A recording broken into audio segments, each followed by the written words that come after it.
السلام علیکم ورحمۃ اللہ وبرکاتہ۔ میں محمد عظمت رضا رضوی نظامی استاد جامعۃ الرضا فاطمۃ الزہرا اون سورت گجرات درجہ فضیلت کی متعلمات طالبات سے مخاطب اور بخاری شریف کا درس دینے جا رہا ہوں۔ میں ان تمام اسلامی بھائی بہنوں سے بھی مخاطب جو بھی میرے اس سبق کو سن رہے ہیں اور دیکھ رہے ہیں، اللہ پاک سب کو علم نافع عطا فرمائے اور آپ لوگوں کے صدقے مجھے بھی علم نافع عطا فرمائے، آمین ثم آمین۔ آئیے آج کا سبق پڑھتے ہیں۔ اللہ رب محمد صلی اللہ علیہ وسلم، نحن عباد محمد صلی اللہ علیہ وسلم۔ اللہم رب اشرح لی صدری ویسر لی امری واحلل عقدۃ من لسانی یفقہوا قولی۔ اللہم افتح علینا حکمتک وانشر علینا رحمتک یا ذا الجلال والاکرام۔ بسم اللہ الرحمن الرحیم۔ حدثنا ابو الیمان الحکم بن نافع قال اخبرنا شعیب عن الزہری قال اخبرنی عبید اللہ بن عبد اللہ بن عتبہ بن مسعود ان عبد اللہ بن عباس اخبرہ ان ابا سفیان بن حرب اخبرہ ان ہرقل ارسل الیہ فی رکب من قریش وكانوا تجارا بالشام في المدة التي كان رسول الله صلى الله تعالى عليه وسلم ماد فيها أبا سفيان وكفار قريش، فأتوه وهم بإيليا فدعاهم في مجلس وحوله عظماء الروم، ثم دعاهم ودعا ترجمانه فقال أيكم أقرب نسبا بهذا الرجل الذي يزعم أنه نبي؟ قال أبو سفيان فقلت أنا أقربهم نسبا، فقال أدنوه مني وقربوا أصحابه فجعلوهم عند ظهري، ثم قال لترجمانه قل لهم إني سائل عن هذا الرجل فإن كذبني فكذبوه، فوالله لولا الحياء من أن يأثروا علي كذبا لكذبت عنه. ثم كان أول ما سألني عنه أن قال كيف نسبه فيكم؟ قلت هو فينا ذو نسب. قال فهل قال هذا القول منكم أحد قط قبله؟ قلت لا. قال فهل كان من آبائه من ملك؟ قال لا. قال فأشراف الناس اتبعوه أم ضعفاؤهم؟ قلت بل ضعفاؤهم. قال أيزيدون أم ينقصون؟ قال بل يزيدون. قال فهل يرتد أحد منهم سخطة لدينه بعد أن يدخل فيه؟ قلت لا. قال فهل كنتم تتهمونه بالكذب قبل أن يقول ما قال؟ قلت لا. قال فهل يغدر؟ قلت لا. ونحن منه في مدة لا ندري ما هو فاعل فيها. قال ولم تمكنني كلمة أدخل فيها شيئا غير هذه الكلمة. قال فهل قاتلتموه؟ قلت نعم. قال فكيف كان قتالكم إياه؟ قلت الحرب بيننا وبينه سجال ينال منا وننال منه. قال ماذا يأمركم؟ قلت يقول اعبدوا الله وحده ولا تشركوا به شيئا واتركوا ما يقول آباؤكم ويأمرنا بالصلاة والصدق والعفاف والصلاة. فقال للترجمان قل له سألتك عن نسبي فذكرت أن فيكم ذو نسب.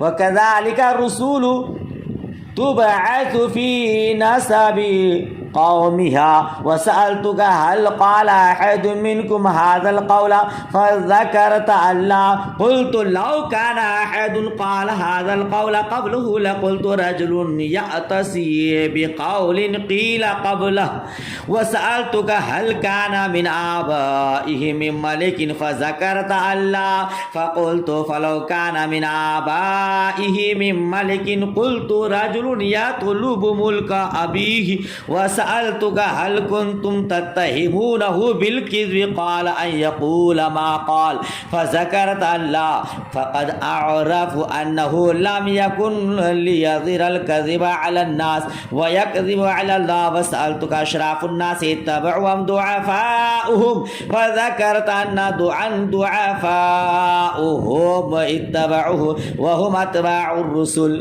سبحان اللہ. آئیے ترجمہ کرتے ہیں، پھر اس کے بعد انشاءاللہ مکمل وضاحت. یہ حدیث ہرقل ہے. کیا ہے یہ؟ حدیث ہرقل ہے اس کو کہتے ہیں. بڑی لمبی حدیث ہے اور آج پوری حدیث پڑھانے کا ارادہ ہے. مکمل یاد کرنے کی کوشش کیجئے گا. امام بخاری فرماتے ہیں ہم سے حدیث بیان کی ابو الیمان حکم بن نافع نے. وہ فرماتے ہیں ہمیں خبر دی شعیب نے زہری کے حوالے سے. وہ فرماتے ہیں مجھے خبر دی عبداللہ بن عتبہ بن مسعود نے کہ بے شک عبداللہ ابن عباس نے انہیں خبر دی. کیا خبر دی؟ کہ بے شک ابو سفیان بن حرب نے انہیں خبر دی. کیا خبر دی؟ انا ہرقل ارسل الیہم، کہ بے شک ہرقل نے قاصد بھیج کر ابو سفیان کو ان کے ساتھیوں کے ساتھ جو کہ قریش کے شتر سوار تھے بلایا. وَكَانُوا تُجَّارًا بِالشَّامِ، یہ تجارن بھی ہے تاجر کی جمع ہے. جبکہ یہ لوگ شام میں تجارت کے لیے موجود تھے. کیا تھے؟ تجارت کے لیے ملک شام میں تھے. فی المدت التی کان ابا سفیان، اس مدت اس زمانے کی بات ہے جبکہ رسول اللہ صلی اللہ تعالی علیہ وسلم نے ابو سفیان اور کفار قریش سے صلح فرما لی تھی. یہ کون سی صلح ہے؟ حاشیہ میں لگا ہے کہ صلح حدیبیہ کے زمانے میں. ٹھیک ہے نا. یہ لوگ ہرقل کے پاس پہنچے اور ہرقل اپنی جماعت کے ساتھ ایلیا کہتے ہیں بیت المقدس کو، بیت المقدس. ٹھیک ہے نا. یہ لوگ ہرقل کے پاس پہنچے اور ہرقل اپنی جماعت کے ساتھ ایلیا میں تھا. ہرقل نے ان لوگوں کو اپنے اجلاس میں بلایا اور اس کے آس پاس قمائد روم بیٹھے تھے.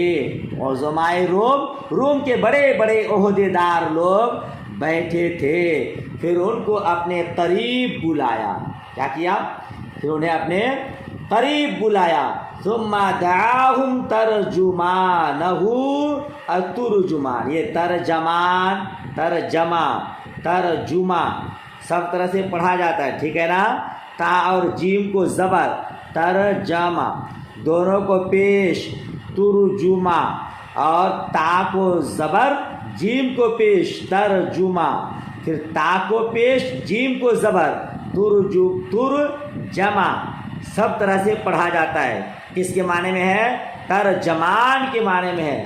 ترجمان سمجھتے ہیں. ترجمان کہتے ہیں کہ ہر ملک میں کوئی ایک فصیح زبان والا ہوتا ہے جو آنے والے کی زبان کو سمجھتا ہے اور دوسرے زبان میں اس کا ترجمہ کر دیتا ہے. نہیں سمجھے سے ہم لوگ عربی نہیں جانتے ہیں، ہم لوگ انگریزی نہیں سمجھ پاتے کما حق ہو، تو اب ایک شخص ہوتا ہے جو عربی اور زبان کا جانکار ہوتا ہے، ایک انگریزی جانکار ہوتا ہے. وہ انگریزی زبان والے کی زبان کو جانتا ہے اور ہندی میں اس کو دوسرے کو سمجھا دیتا ہے.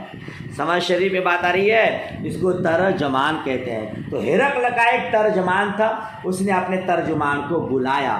فقال ایکم اقرب نسبا بہذا الرجل، تو ترجمان سے ہرقل نے پوچھا تم میں کون شخص ان سے نسب میں زیادہ قریب ہے جو اپنے کو نبی گمان کرتے ہیں؟ جی کیا بولے؟ الذی یزعم انہ نبی، ارے بھائی یہ جو اپنے کو نبی ہونے کا دعویٰ کرتے ہیں، نبی ہونے کا گمان کرتے ہیں، اس نبی کے نسب کے اعتبار سے کون زیادہ قریب ہے؟ یہ ہرقل نے ابو سفیان سے پوچھا، ٹھیک ہے نا؟ ابو سفیان نے کہا میں ان سب سے زیادہ ان سے نسب میں قریب ہوں، ٹھیک ہے نا؟ کیا کہا؟ قال ابو سفیان فقلت انا اقربهم نسبا، ابو سفیان نے کہا میں ان سب سے زیادہ ان سے نسب میں قریب ہوں۔ فقال ادنوہ منی، اس کے بعد ہرقل نے کہا ان کو یعنی ابو سفیان کو مجھ سے قریب کر دو۔ فجعلوا عند ظہری، اور ان کے ساتھیوں کو ان کے قریب کر کے پیچھے پیٹھ پیچھے بیٹھا دو، ہے نا؟ عند ظہری، کے پیٹھ پیچھے بیٹھا دو۔ ثم قال علی ترجمانی، پھر ہرقل نے اپنے ترجمان سے کہا ان کے ساتھیوں سے کہو میں اس شخص سے یعنی ابو سفیان سے، ٹھیک ہے نا، نبوت کے دعویٰ کرنے والے کے بارے میں سوال کرتا ہوں، اگر یہ مجھ سے غلط بیانی کریں تو تم ان کی تکذیب کر دینا۔ اے ابو سفیان کے ساتھیوں، اگر ابو سفیان جھوٹ بولے تو تم لوگ کہہ دینا کہ یہ جھوٹ بول رہا ہے۔ سمجھ شریف میں بات آ رہی ہے؟ ترجمہ کیسے ہوا؟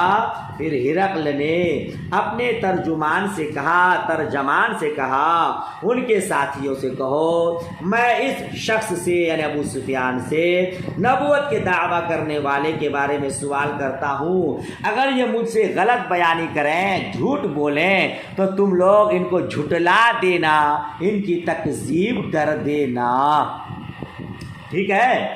کہتے ہیں فواللہ لولا الحیاء من ان یأثروا علی کذبا لکذبت عنہ، ابو سفیان نے کہا خدا کی قسم اگر مجھ کو اس بات کی شرم نہ ہوتی کہ ساتھی واپس ہو کر میرے جھوٹ کو نقل کریں گے تو میں رسول اللہ صلی اللہ تعالی علیہ وسلم کے بارے میں ضرور جھوٹ بولتا، ٹھیک ہے؟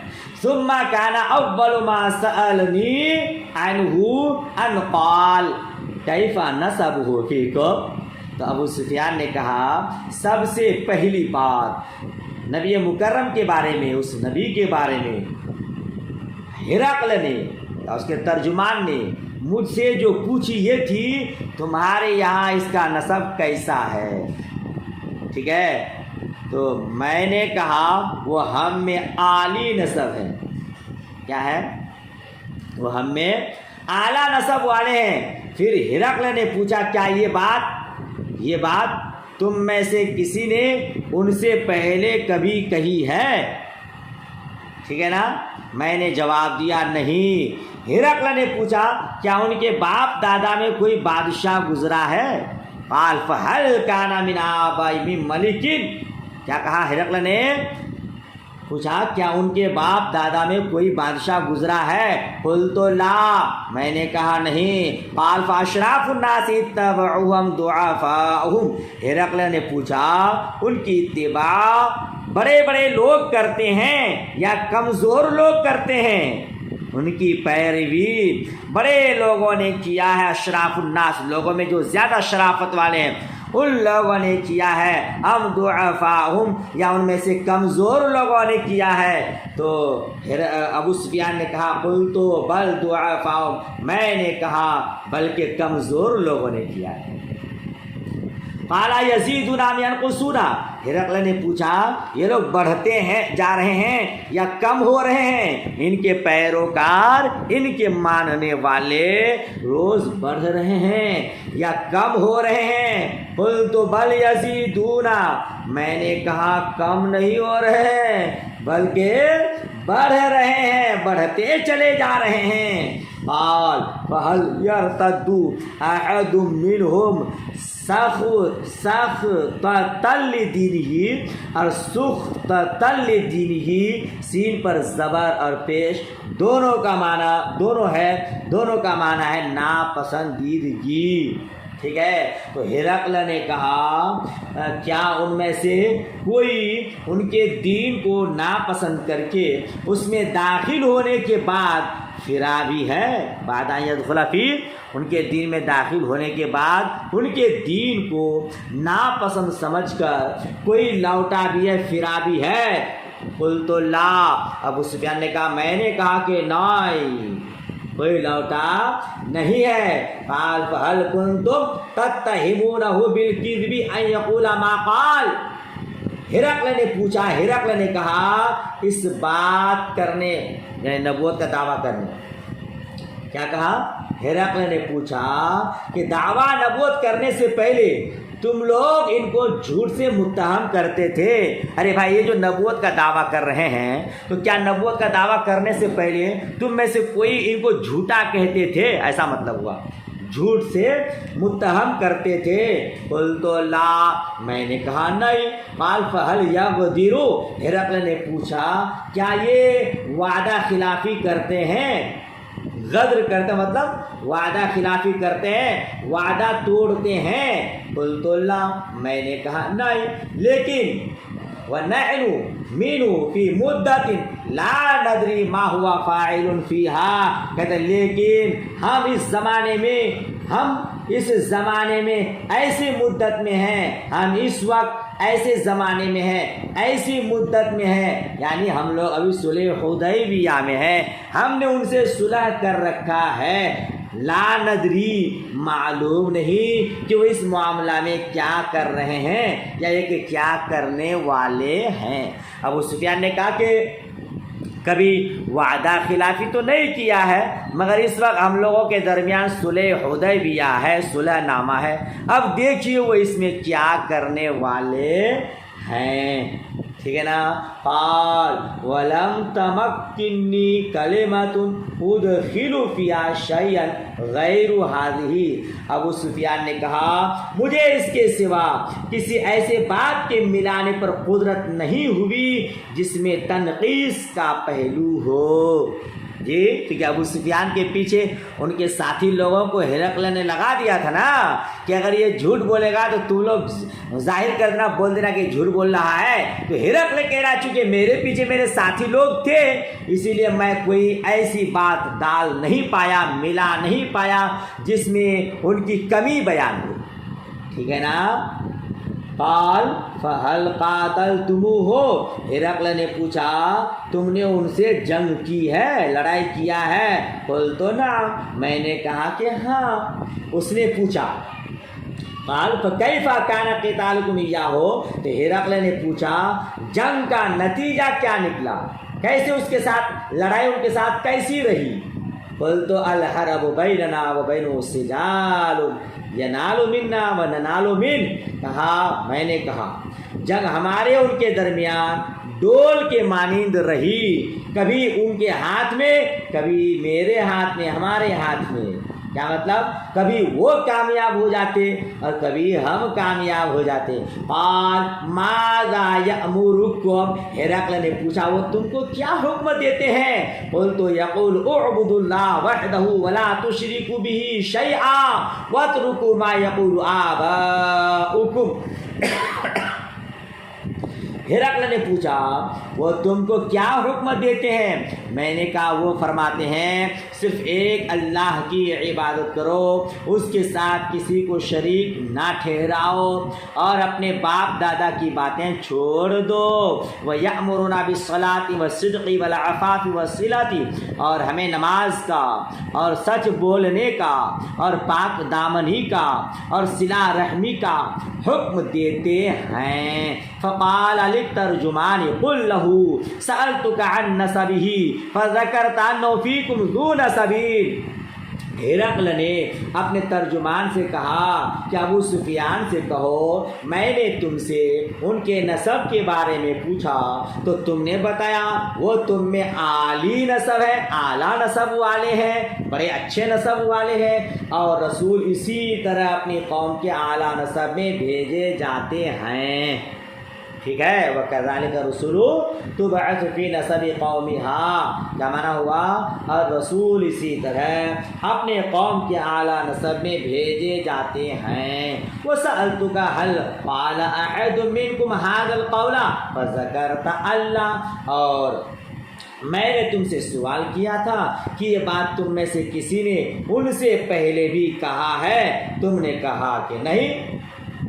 قلت لو كان أحد قال هذا القول قبله لقلت رجل يأتسي بقول قيل قبله، کہتے ہیں کہ میں نے کہا اگر کسی نے یہ بات ان سے پہلے کہی ہوتی، یہ ایسی بات نبوت کا دعویٰ پہلے کوئی کہا ہوتا، ایسی بات ان سے پہلے کوئی کہا ہوتا تو میں کہہ دیتا یہ پہلے کی کہی ہوئی بات کے پیچھے پڑے ہیں، یعنی اس سے پہلے کوئی اس طرح کی بات کہا ہے، نبوت کا دعویٰ کیا ہے، یہ بھی وہی بات لوٹا رہے ہیں، میں ایسا بولتا۔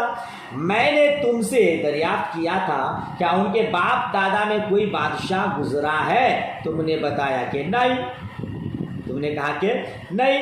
میں نے کہا اگر ان کے باپ دادا میں کوئی بادشاہ ہوا ہوتا تو میں کہہ دیتا کہ یہ شخص اپنے باپ دادا کا ملک چاہتا ہے نا، کیا چاہتا ہے؟ اپنے باپ دادا کا ملک چاہتا ہے۔ وَسَأَلْتُكَ هَلْ كُنْتُمْ تَتَّهِمُونَهُ بِالْكِذْبِ، میں نے تم سے سوال کیا تھا کہ اس بات کے کہنے سے پہلے تم ان کو جھوٹ کے ساتھ متہم کرتے تھے، تو تم نے بیان کیا کہ نہیں، تم نے بیان کیا کہ نہیں۔ تو فقد اعرف، کیا کہتے ہیں؟ فقد اعرف انہ لم یکن لیذر الکذب یا کذب علی الناس ویکذب علی اللہ۔ میں اتنی بات پر یقینی طور پر جانتا ہوں، میں اتنی بات یقینی طور پر جانتا ہوں کہ یہ جب انسان پر جھوٹ نہیں باندھتے تو اللہ پر ہرگز جھوٹ نہیں باندھیں گے۔ سمجھ شریف میں بات آئی کیا؟ جب یہ لوگوں پر انسان پر جھوٹ نہیں باندھتے ہیں تو مجھے یقین ہے کہ یہ اللہ پر بھی جھوٹ نہیں باندھیں گے، یعنی اللہ پر جھوٹ کا الزام نہیں لگائیں گے۔ وَسَأَلْتُكَ أَشْرَافُ النَّاسِ اتَّبَعُوهُ أَمْ ضُعَفَاؤُهُمْ، میں نے تم سے پوچھا کہ اچھے لوگ، پوزیشن والے، شریف لوگ، اشراف لوگ، بڑے لوگ ان کی اتباع کرتے ہیں، پیروی کرتے ہیں، یا کمزور طبقے کے لوگ؟ تو فذکرت ان ضعفاءهم اتبعوه، تو تم نے ذکر کیا، تم نے بتایا کہ کمزور لوگ ان کی پیروی کرتے ہیں، وہم اتباع الرسول، اور یہی لوگ رسولوں کی پیروی کرتے ہیں۔ جی، بڑے لوگ رسولوں کی پیروی نہیں کرتے ہیں، کمزور طبقے کے لوگ رسولوں کی اتباع کرتے ہیں۔ اگر کمزور لوگ ان کی پیروی کرتے ہیں تو بات ماننی پڑے گی کہ یہی اللہ کے رسول ہیں، یہ کہنا مطلب تھا۔ وَسَأَلْتُكَ أَيَزِيدُونَ أَمْ يَنْقُصُونَ فَذَكَرْتَ أَنَّهُمْ يَزِيدُونَ، میں نے تم سے پوچھا کہ کیا وہ لوگ بڑھ رہے ہیں یا کم ہو رہے ہیں، تو تم نے بیان کیا کہ وہ لوگ بڑھتے چلے جاتے ہیں۔ وَكَذَلِكَ أَمْرُ الْإِيمَانِ، اور یہی ایمان کا معاملہ ہے، یہی ایمان کا حال ہے۔ حتیٰ یتم، یہاں تک کہ کامل ہو جائے۔ یہ ایمان کی یہی شان ہے کہ وہ بڑھتے رہتا ہے، ان کا ماننے والا گھٹتا نہیں ہے۔ وَسَأَلْتُكَ أَيَرْتَدُّ أَحَدٌ سُخْطَةً لِدِينِهِ بَعْدَ أَن يَدْخُلَ فِيهِ، اب میں نے تم سے پوچھا پوچھا تھا کہ ان کے دین میں داخل ہونے کے بعد اسے ناپسند سمجھ کر کوئی پھرتا بھی ہے تو تم نے بتایا کہ نہیں. وَكَذَلِكَ الْإِيمَانُ حِينَ تُخَالِطُ بَشَاشَتُهُ الْقُلُوبُ, اور یہی حال ایمان کا ہے جب اس کی تازگی دلوں میں رچ بس جائے. یہی ایمان کی شان ہے. ایمان میں داخل ہو جانے کے بعد, اسلام اور ایمان قبول کرنے کے بعد پھر وہ پھرتا نہیں ہے, اس کی محبت دلوں میں بس جاتی ہے, پھر نکلتی نہیں ہے. ٹھیک ہے نا, یہی کہنا چاہتا ہوں. سألتک حل یغدر, اب میں نے تم سے پوچھا تھا کیا وہ عہد شکنی کرتے ہیں, وعدہ خلافی کرتے ہیں, تو تم نے کیا کہا؟ نہیں. تم نے کیا کہا؟ نہیں. تو کہتے ہیں کہ وَكَذَلِكَ الرُّسُلُ لَا تَغْدِرُ, رسولوں کی یہی شان ہے کہ وہ وعدہ خلافی نہیں کرتے ہیں. وَسَأَلْتُكَ بِمَا يَأْمُرُكُمْ, میں نے تم سے سوال کیا تھا کہ وہ تم کو کیا حکم دیتے ہیں. تم نے بیان کیا کہ وہ تم کو یہ حکم دیتے ہیں کہ اللہ کی عبادت کرو, اس کے ساتھ کسی کو شریک نہ ٹھہراؤ, اور بت پرستی سے منع کرتے ہیں, اور نماز اور سچ اور پاک دامنی کا حکم دیتے ہیں. اگر تمہاری یہ باتیں سچی ہیں تو بلا شبہ وہ نبی ہیں. بہت جلد وہ میرے پاؤں تلے کی زمین یعنی بیت المقدس کے مالک ہوں گے. سمجھ رہے؟ فَإِنْ كَانَ مَا تَقُولُ حَقًّا, جو کچھ تم نے کہا اگر یہ حق ہے, فَسَيَمْلِكُ مَوْضَعَ قَدَمَيَّ هَاتَيْنِ, تو میرے ان دونوں قدموں کی جگہ کا ان قریب وہ مالک ہوں گے. اور وہ کہاں تھے اس وقت؟ بیت المقدس میں, یعنی بیت المقدس کا وہ کیا ہو جائیں گے؟ مالک ہو جائیں گے. کہتے وقد كنت اعلم انه خارج, مجھے یقین تھا کہ وہ ظاہر ہونے والے ہیں. کیا ہونے والے ہیں؟ ظاہر ہونے والے ہیں. وَلَمْ أَكُنْ أَظُنُّ مِنْكُمْ, مگر مجھے یہ خیال نہ تھا, یہ گمان نہیں تھا کہ وہ تم میں سے ہوں گے. فَلَوْ أَنِّي أَعْلَمُ أَنِّي أَخْلُصُ إِلَيْهِ لَتَجَشَّمْتُ لِقَاءَهُ. ہرقل کہہ رہا ہے کاش مجھے یقین ہوتا کہ ان تک پہنچ سکوں تو سفر کی صعوبت برداشت کر کے ان سے ملاقات کرتا. کیا کرتا؟ ان سے ملاقات کرتا. لا تجشم تو نیچے لکھا کیا ہے؟ اے تکلف الوصول لی, یعنی اگر ان تک میں بڑی مشکلات, دقت اور راستے سفر کی صعوبت کو برداشت کر کے بھی پہنچتا, اگر مجھے یہ یقین ہو جائے کہ میری ان سے ملاقات ہوگی. ٹھیک ہے نا. وَلَوْ كُنْتُ عِنْدَهُ لَغَسَلْتُ عَنْ قَدَمَيْ. آئے ہے, اب یہ ہرقل کیا کہہ رہا ہے؟ کاش میں ان کے پاس ہوتا تو میں ان کے پاؤں دھوتا رہتا. کیا کرتا؟ ان کے دونوں قدموں کو دھوتا رہتا.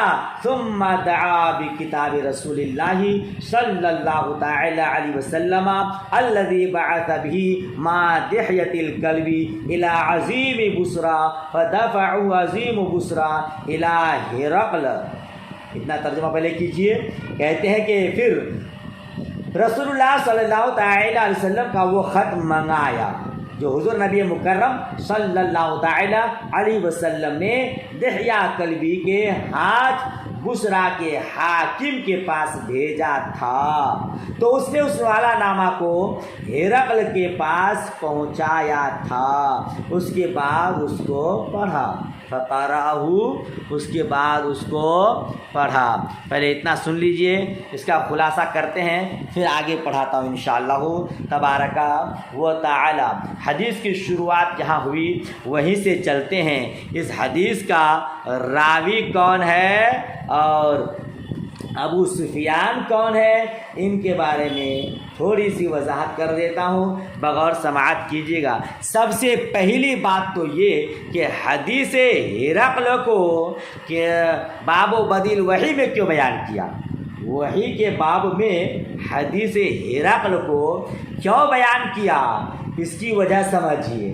دیکھیے، جب امام بخاری علیہ رحمہ نزول وحی کی ابتدائی اور انتہائی کیفیت بیان کر چکے اور یہ بتا چکے، ثابت کر چکے، جن پر وحی آتی ہے وہ نبی ہوتا ہے، اور تبلیغ احکام کا حکم ہوتا ہے تو وہ رسول بھی ہوتے ہیں۔ تو گویا کہ نبی پاک صلی اللہ تعالی علیہ وسلم کی نبوت اور رسالت کو ثابت کر چکے۔ اب ان کے بعد ایک اور ٹھوس دلیل لا رہے ہیں رسول پاک صلی اللہ تعالی علیہ وسلم کی نبوت اور رسالت پر۔ وہ بھی کیا ہے؟ کہتے ہیں کہ ایک یہ ہرقل جو تھا نا، یہ نصرانی تھا، ایمان قبول نہیں کیا تھا، ٹھیک ہے نا۔ تو یہ اور ہرقل جو ہے، یہ سمجھیے کہ اپنے وقت کا ایک فرعون ہے، اور اقتدار اور کرسی کی ہوس میں اس نے اسلام اور ایمان قبول نہیں کیا۔ تو ہرقل چونکہ کافر ہو کر ہی مرا، تو ایک کافر کی زبانی نبی پاک صلی اللہ تعالی علیہ وسلم کی نبوت و رسالت کی گواہی دلانا مقصود ہے کہ دیکھو، ہرقل جو کافر ہو کر مرا، اس نے بھی نبی پاک صلی اللہ تعالی علیہ وسلم کی نبوت و رسالت کی گواہی دی۔ جی سبحان اللہ۔ میرے نبی پاک صلی اللہ تعالی علیہ وسلم کے فضل و کمال، جود و نوال کا کیا کہنا، آپ کی شان رسالت، شان نبوت کا کیا کہنا، اپنے تو اپنے غیر بھی آپ کو تسلیم کیے۔ ہاں، اور یہی تو بڑی بات ہے، اپنے لوگ اگر گواہی دیں تو کوئی بڑی بات نہیں، غیر گواہی دیں یہ بڑی بات ہے۔ کہا جاتا ہے الفضل ما شہدت بہ الاعداء، فضل تو وہ جس کے دشمن بھی گواہی دے۔ سبحان اللہ۔ تو امام بخاری علیہ رحمہ ایک کافر کی زبانی، ایک نصرانی کی زبانی مصطفیٰ جان رحمت صلی اللہ تعالی علیہ وسلم کی نبوت و رسالت کو ثابت کر رہے ہیں، اسی لیے حدیث ہرقل کو یہاں کتاب الوحی میں بیان کیا ہے، ٹھیک ہے نا۔ اچھا، یہاں راوی کون ہے؟ شروع سے دیکھیے، عبداللہ بن عتبہ بن مسعود۔ یہ عبداللہ بن عتبہ بن مسعود کون ہیں؟ یاد رکھیے گا، یہ بڑے ہی جلیل القدر تابعی ہیں۔ حضرت عبداللہ ابن عباس، حضرت عبداللہ ابن عمر، حضرت ابو ہریرہ وغیرہ کثیر صحابہ سے حدیثیں سنی ہیں۔ جی، بہت ہی پائک بزرگ اور جلیل القدر تابعی ہیں، ٹھیک ہے نا۔ اس کے بعد کون ہے؟ حضرت عبداللہ ابن عباس کی تاریخ تو پہلے بیان کر چکا ہوں۔ یہ ابو سفیان کو ہرقل نے بلایا، یہ ابو سفیان ہے، ابو سفیان بن حرب کہتے نا، تو ابو سفیان تو کنیت ہے، بین سطور میں لکھا ہے اسمہ صخر، ان کا نام صخر تھا، ٹھیک ہے، کیا نام تھا اس کا؟ صخر۔ ابو سفیان کنیت ہے، تو ابو سفیان بن حرب بن امیہ بن عبد شمس، بین سطور میں وہی لکھا ہے۔ جی، یہ ابو سفیان کون ہے؟ تو بتا دیا نا کہ ان کا نام کیا تھا؟ صخر، ان کے باپ کا نام حرب اور ان کے دادا کا نام عبد شمس، ٹھیک ہے۔ ابو سفیان کنیت ہے، اور یہ کنیت ہی سے مشہور ہے، نام بہت کم لوگ جانتے ہیں، ابو سفیان ہی جانتے ہیں، ٹھیک ہے نا۔ اور اس کے کنیت ابو حنظلہ بھی ہے۔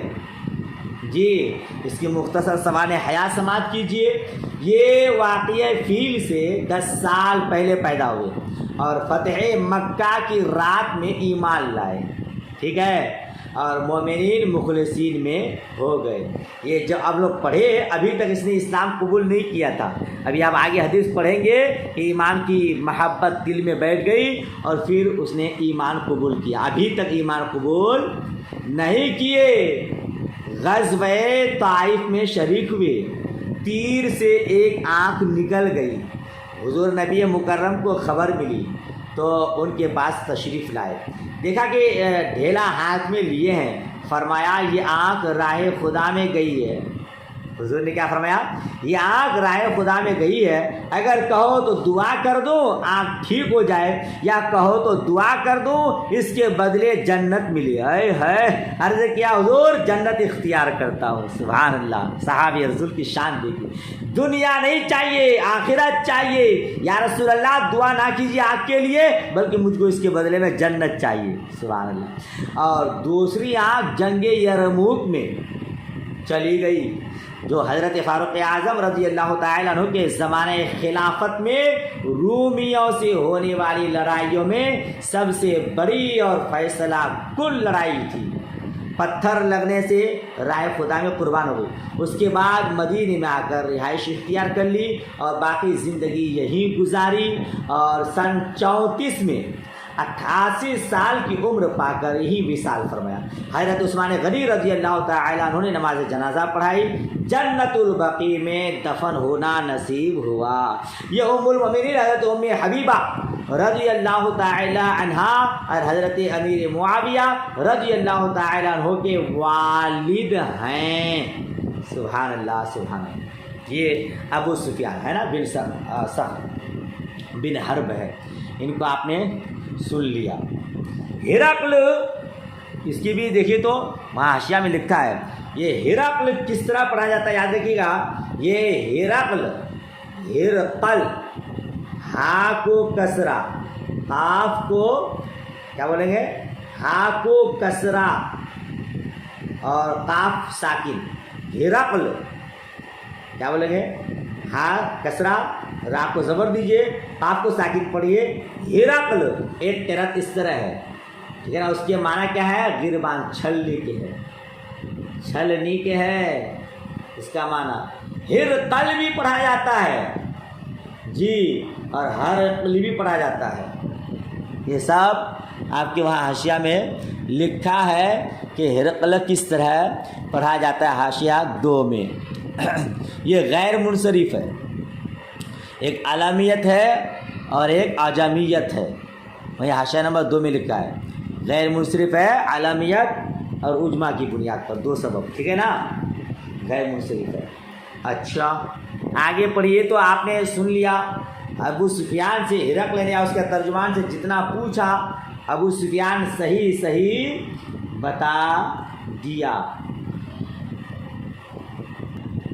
وہ بتا دیا کہ ہرقل کافر ہو کر ہی مرا، اور ہرقل جو ہے نا، یہ قیصر اس کا لقب ہے۔ اس زمانے میں ہر ملک کے بادشاہوں کے الگ الگ لقب تھے۔ روم کے بادشاہ کا لقب تھا قیصر، ایران کا کسرا، ہم لوگ جو کہتے ہیں نا قیصر و کسرا، تو روم اور ایران کے بادشاہ کا لقب ہے، روم کے بادشاہ کا لقب قیصر اور ایران کے بادشاہ کا لقب تھا کسرا، ٹھیک ہے نا۔ تو اس وقت ہر ملک کے بادشاہوں کا الگ الگ لقب تھا۔ غالباً روم کے بادشاہ کا قیصر کہلانا ہرقل ہی سے شروع ہوا تھا، جس کو ہم لوگ پڑھے۔ اس کو ہرقل قیصر اس کا لقب کیوں تھا، تو قیصر کا معنی ہے چیر پھاڑ کے، کیا، چیر پھاڑ۔ تو ہرقل جب ماں کے پیٹ میں تھا تو اس کی ماں درد زہ کی تاب نہ لا کر انتقال کر گئی تھی۔ ہرقل ماں کے پیٹ ہی میں تھا اور اس کی ماں کا انتقال ہو گیا، تو اس کی وہ چونکہ زندہ تھا پیٹ میں، تو اس کو چیر کر کے نکالا گیا تھا، اسی لیے قیصر کہلانے لگا، ٹھیک ہے نا۔ یہ اتنا بد دماغ تھا، اس بات پر وہ فخر کرتا تھا، کیا، کہ میں پیشاب کے مقام سے نہیں پیدا ہوا جی چیر کر نکالا تھا، تو کہہ رہا ہے کہ ارے میں تو وہ ہوں کہ پیشاب اور نہ کے جگہ سے پیدا نہیں ہوا ہوں، نہیں نکلا ہوں۔ ہرقل دنیا کا وہ پہلا بادشاہ ہے جس نے دینار ایجاد کیا اور گرجا گھر بنوایا، یہ ہرقل ہی بنوایا تھا۔ بہرحال تو آپ نے یہ اس کے ترجمان اور ابو سفیان کی گفتگو پڑھی، پورا ترجمہ اچھے سے یاد کر لیجئے گا۔ اب اس کے آخر میں آپ نے کیا پڑھا، مصطفیٰ جان رحمت صلی اللہ تعالی علیہ وسلم نے دحیہ کلبی کے ساتھ ایک خط بھیجا تھا، کس کو، عظیم بصرہ کو، بصرہ کے حاکم کو، اس کے امیر کو، اس کی حکمراں کو ایک خط بھیجا تھا، اور اس عظیم بسرانی وہ خط ہرقل کو بھیجا تھا، ہے نا؟ یہ میں نے یہ نیچے پڑھے نا یہ تو اب ہرقل نے وہ خط منگایا اور اس خط کو پڑھا۔ یاد رکھیے گا عینی میں ہے کہ ہرقل نے وہ خط بالکل حفاظت کے ساتھ سونے کی ڈبیا میں رکھا تھا جی، اور اس کی نسل ہمیشہ اس کا بہت احترام کرتے تھے جی، بہت احترام کرتے تھے، جب تک وہ خط اس کے خاندان میں تعظیم و تکریم کے ساتھ باقی رہا، اس کی حکومت سلطنت باقی رہی، اور جب اس کی بے ادبی ہوئی تو اس کی حکومت پاش پاش ہو گئی جی۔ تو آگے خط پڑھا دیتا ہوں آپ کو کہ اس خط میں کیا تھا، ہے نا؟ سبق شاید لمبا ہو جائے گا، آپ کو یاد بھی کرنا ہے، تو چلیے آج یہیں تک رکھتے ہیں، اور اس خط میں کیا تھا اور باقی کے حالات کیا ہوئے گفتگو انشاءاللہ پھر اگلے سبق میں کرتا ہوں، ہے نا؟ ارادہ تھا کہ پوری حدیث ہرقل کو پڑھا دوں گا، لیکن ٹائم زیادہ ہو رہا ہے انشاءاللہ کل۔ آج اتنا ہی، اس کو یاد کیجئے گا اچھے سے، کہیں سمجھ میں نہ آئے ترجمہ وغیرہ تو پوچھیے گا۔ چلیے اللہ حافظ، خدا حافظ، دعائے خیر میں یاد۔